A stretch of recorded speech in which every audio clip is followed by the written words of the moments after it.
मैं doctor Rashmi Agarwal, associate professor history, SMA government PG college Nathdwara से हूँ।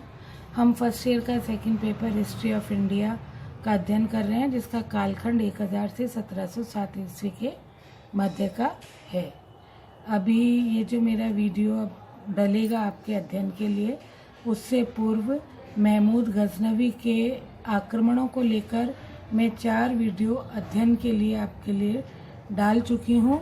उन सभी आक्रमणों का अध्ययन करने के बाद हमें अब ये देखना पड़ेगा कि महमूद को इतनी जो भीषण सफलता है वो कैसे मिली और फिर उसके आक्रमणों का भारत पर क्या प्रभाव पड़ा।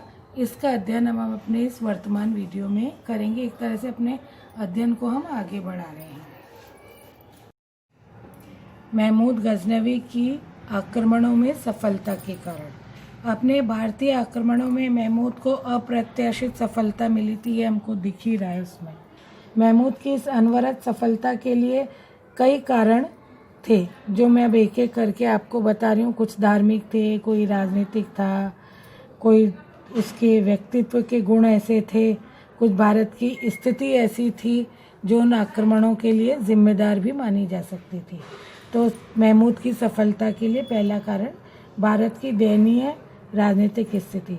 महमूद के आक्रमणों के समय भारत की राजनीतिक स्थिति अत्यंत दयनीय मानी जाती थी। भारतीय शासकों में राजनीतिक मतभेद, वैमनस्य, पारस्परिक फूट थी, एकता संगठन की उनमें नितांत कमी थी।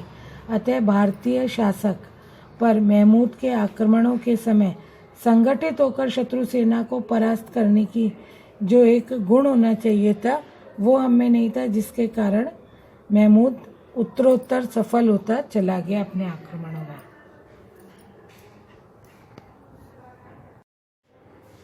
महमूद का उच्चतर सैन्य संगठन।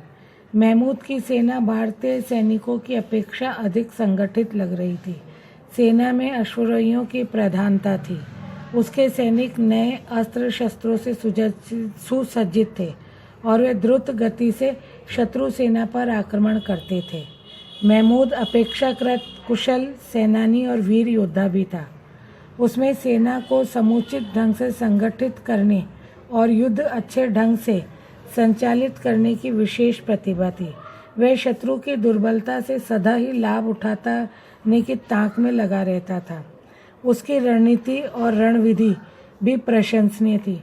वह प्रत्येक युद्ध में कुछ न कुछ श्रेष्ठ सैनिकों को चुनकर अलग कर देता था, जिनका प्रयोग अंतिम प्रहार के लिए किया जाता था, जिसको कि हम रिजर्व फोर्स कह सकते हैं या संरक्षित दस्ता कह सकते हैं। परिणाम स्वरूप उसके अनेक बार अपनी पराजय को विजय में बदल दिया था उसने।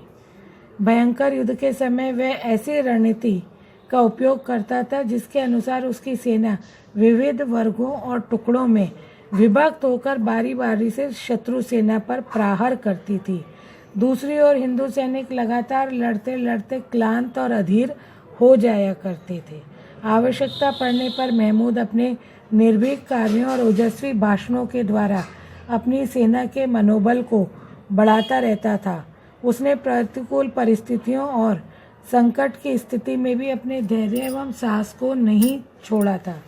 उसने हिंदू शासकों के विरुद्ध जिहाद का नारा लगाया और अल्लाह से सच्चे हृदय से शक्ति और विजय की प्रार्थना की थी, जो शायद उसकी सफलता का एक कारण था। जन साधारण का असहयोग। सोमनाथ के पुजारियों के पारस्परिक झगड़े, उन्हीं में से किसी एक ने शत्रु को दुर्ग और मंदिर का गुप्त भेद बता दिया था। संभवतः सोमनाथ पर आक्रमण के लिए आमंत्रित भी किया गया था। कन्नौज के नरेश जयपाल और कालिंजर के राजा चंदेल राजा गण ने तो महमूद से युद्ध करने की अपेक्षा पलायन करना ही श्रेयस्कर समझा था। अनिलवाड़ा के भीमदेव ने महमूद का सामना करने का साहस नहीं किया था।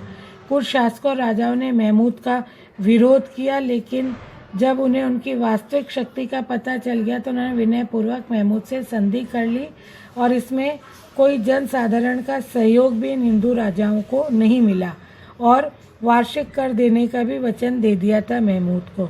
इससे स्पष्ट है कि युद्धों में महमूद की सफलता का कारण भारतीय सैनिकों की संभवतः दुर्बलता तो नहीं बल्कि शासकों की कूटनीतिज्ञता की कमी को हम मान सकते हैं। महमूद गजनवी की सफलता का एक कारण उसका धार्मिक उत्साह भी था। महमूद और उसके सैनिकों में अदम्य धार्मिक उत्साह व नवीन जोश था। इस्लाम के नाम पर वे हर कुर्बानी करने को तत्पर थे। धर्म की इस नवीन स्फूर्ति और जोश से महमूद की विजय के लिए वे सब कुछ करने के लिए उद्यत हो जाते थे। स्वार्थपरता और धन लोलुपता के अतिरिक्त महमूद के सैनिकों में दृढ़ धारणा थी कि उनका युद्ध धार्मिक युद्ध है और वे ईश्वर के कार्यों के लिए युद्ध कर रहे हैं और अपनी बलि दे रहे हैं। हिंदुओं में इस प्रकार की कोई प्रेरणादायक तथ्य नहीं था, अपितु विभिन्न संप्रदायों व मतांतरों के कारण वे अपने पारस्परिक वैमनस्य और ईर्ष्या द्वेष में ही संलिप्त रहा करते थे। महमूद के आक्रमणों की सफलता का एक अंतिम कारण हम ले लेते हैं, महमूद का व्यक्तित्व और उसके गुण। महमूद का विलक्षण व्यक्तित्व और उसके विभिन्न गुण एवं प्रतिभा उसे महान विजेता और सेनानायकों की प्रथम श्रेणी में खड़ा करती है।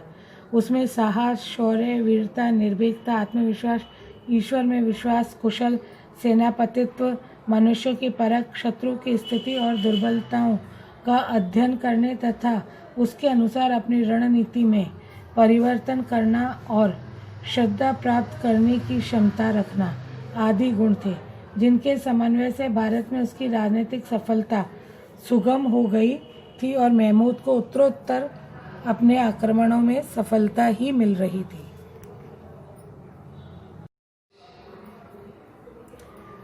अब हम अध्ययन करेंगे कि महमूद गजनवी के आक्रमणों का क्या प्रभाव पड़ा था। महमूद गजनवी ने लगभग 27 वर्ष तक भारत पर निरंतर सफल आक्रमण किए। उसके भारतीय आक्रमणों का उद्देश्य मंदिरों एवं मूर्तियों को विध्वंस करना और भारत की संपदा का अपहरण करना था। भारत में उसका लक्ष्य धन प्राप्त करना था, राज्य का विस्तार नहीं था। उसके आक्रमण उस झांझावात के समान थे जो तूफानी गति से आरंभ होते थे और मार्ग के छोटे छोटे वृक्षों को धराशायी करते हुए स्वतः ही आगे बढ़ जाया करते थे और उसके बाद एकदम शांत हो जाते थे। अतः कुछ विद्वानों का मत है कि महमूद के आक्रमणों का कोई खास स्थायी प्रभाव नहीं पड़ा था। भारत ने महमूद द्वारा की गई संपत्ति की क्षति को अल्पकाल में ही पूरा कर लिया था।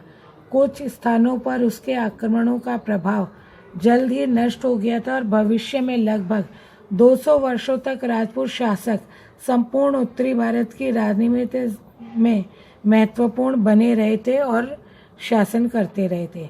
भारतीय आंतरिक शासन प्रणाली और युद्ध नीति भारत की अक्षुण्ण बनी रही थी।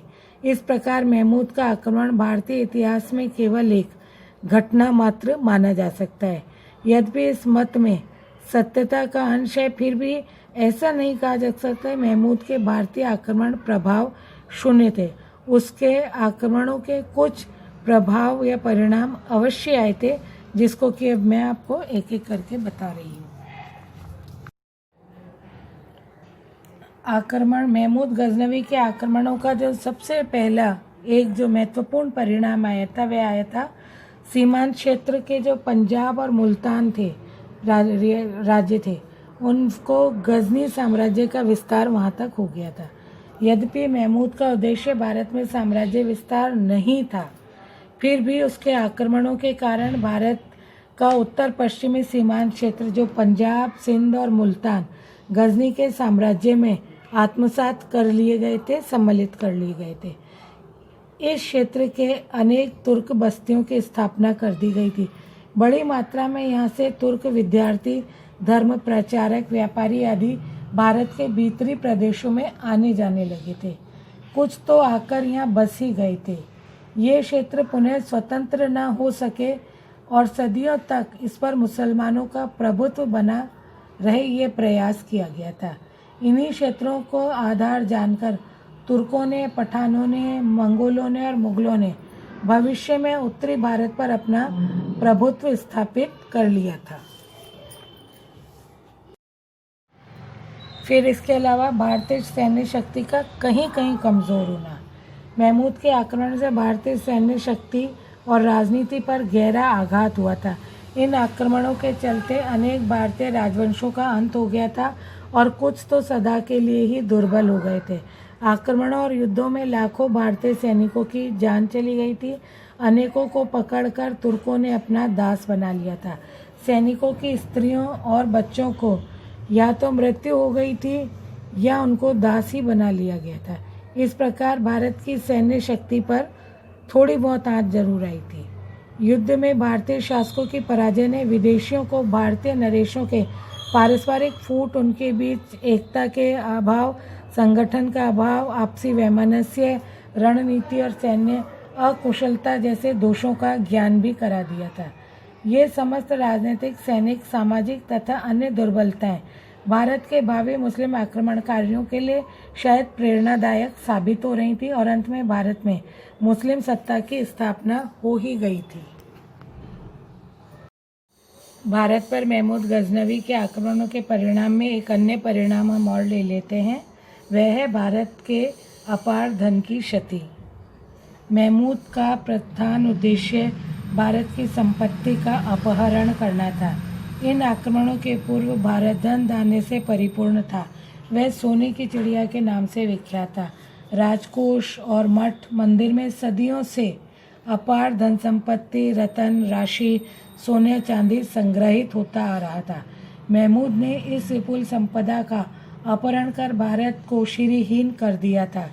इससे भारत की आर्थिक व्यवस्था पर गहरा आघात पड़ा था और कुछ समय के लिए आर्थिक व्यवस्था डावाडोल हो गई थी। एक अन्य परिणाम और है, वो देख लें, कला तथा संस्कृति का हार्स या विनाश। अपने आक्रमणों के क्रम में महमूद ने अनेक मनोरम नगरों, मंदिरों, मूर्तियों तथा अन्य स्मारकों को ध्वस्त कर दिया था, क्षतिग्रस्त कर दिया था। मथुरा, कन्नौज, थानेश्वर, नगरकोट, सोमनाथ आदि नगरों के कलात्मक भवनों को पूरी तरह से नष्ट कर दिया था। इस प्रकार महमूद के आक्रमणों से स्थापत्य एवं मूर्ति निर्माण की कला को काफ़ी क्षति हुई थी और भारतीय संस्कृति की प्रगति में अवरोध उत्पन्न हो गया था। इतना ही नहीं, भारतीय शिल्पी और कलाकारों को वह बलपूर्वक पकड़ करके अपने साथ गजनी ले गया था। स्पष्ट है कि भारतीय कला और संस्कृति पर उसके आक्रमणों का गहरा आघात लगा था। एक परिणाम और है, इस्लाम का प्रसार। महमूद ने उत्तर भारत में कन्नौज और दोआब तक धावे बोले थे। इस प्रकार राज्य की सीमा के विस्तार के साथ साथ भारत में इस्लाम का क्षेत्र भी विस्तृत होता जा रहा था। अनेक व्यक्ति बलपूर्वक मुसलमान बना दिए गए थे। भारत में सैनिकों के साथ साथ मुस्लिम संत और धर्म प्रचारक भी हिंदुस्तान आए थे। उन्होंने इस देश में इस्लाम का प्रचार किया और बहुत से लोगों को इस धर्म में दीक्षित भी किया था। इन नए मुसलमानों ने भविष्य में मोहम्मद गौरी तथा अन्य मुस्लिम आक्रमणकारियों को भारत के विरुद्ध काफ़ी सहायता प्रदान की थी। एक तरफ इस्लाम का प्रसार हुआ और दूसरी तरफ हिंदुओं में इस्लाम के विरुद्ध प्रतिक्रिया भी उत्पन्न होने लगी थी। महमूद की हिंसात्मक एवं लूटपाट की नीति का हिंदुओं के हृदय में इस्लाम के प्रति थोड़ी सी घृणा या विचार मतभेद उत्पन्न हो गए थे। दास प्रथा का विकास। आक्रमण एवं विजय के क्रम में बहुत से हिंदू दास बना लिए गए थे और उन्हें गजनी भेज दिया गया था। दास धन की वृद्धि से गजनी में अनैतिक एवं भोगविलास को प्रोत्साहन दे रहे थे। सैनिकों में लड़ने की क्षमता जाती जा रही थी। यह तत्व गजनी साम्राज्य के लिए भी, पतन के लिए भी सहायक सिद्ध होता है। ये खाली हमारी सेना में ही नहीं, गजनी सेना के लिए भी ये जो पतन था, गजनी सेना का भी पतन इसके द्वारा धीरे धीरे हो रहा था। मध्य एशियाई साम्राज्य की सुरक्षा एवं विस्तार। महमूद ने भारतीय आक्रमणों में अपार धनराशि और हाथी प्राप्त किए थे। मैंने आपको समय समय पर ही बताया है। ये साधन उसके मध्य एशियाई साम्राज्य की सुरक्षा एवं विस्तार में काफ़ी सहायक सिद्ध हो रहे थे। धन और हस्ती सेना के अभाव में ऐसा संभव नहीं होता। अतः महमूद ने इनका प्रयोग मध्य एशिया के युद्धों में जमकर किया और उसे अभूतपूर्व सफलता मिली। इससे इस क्षेत्र में उसके साम्राज्य का काफ़ी विस्तार हुआ और महमूद का स्वयं का वर्चस्व उत्तरोत्तर बढ़ता चला गया। कला और साहित्य का संरक्षण। महमूद ने भारत से धनराशि का उपयोग विद्वान कवियों, लेखकों, कलाकारों को राजाश्रय देने में जो वह धन है वो व्यय किया था। इससे साहित्य और कला का गजनी में काफ़ी विकास हुआ था। हिंदुस्तान में नहीं, ये गजनी में विकास हुआ था। वह भारत से अनेक शिल्पियों, कलाकारों, अनेक कारीगरों को अपने साथ गजनी ले गया था। इन भारतीय कारीगरों और शिल्पियों ने गजनी में कला और अनेक उत्कृष्ट आकृतियों का या कलाकृतियों का निर्माण किया था। इनकी कलाकृतियों ने गजनी की प्रतिष्ठा में चार चांद लगा दिए थे। महमूद के सम्मान में बहुत ज़्यादा अभिवृद्धि हुई थी। भारत से प्राप्त धन की प्रचुरता से महमूद ने गजनी में अनेक साहित्यकारों और विद्वानों को अपने यहाँ राज्य का संरक्षण प्रदान कर दिया था। उसके शासनकाल में गजनी मुस्लिम संस्कृति का एक महत्वपूर्ण केंद्र बन गया था।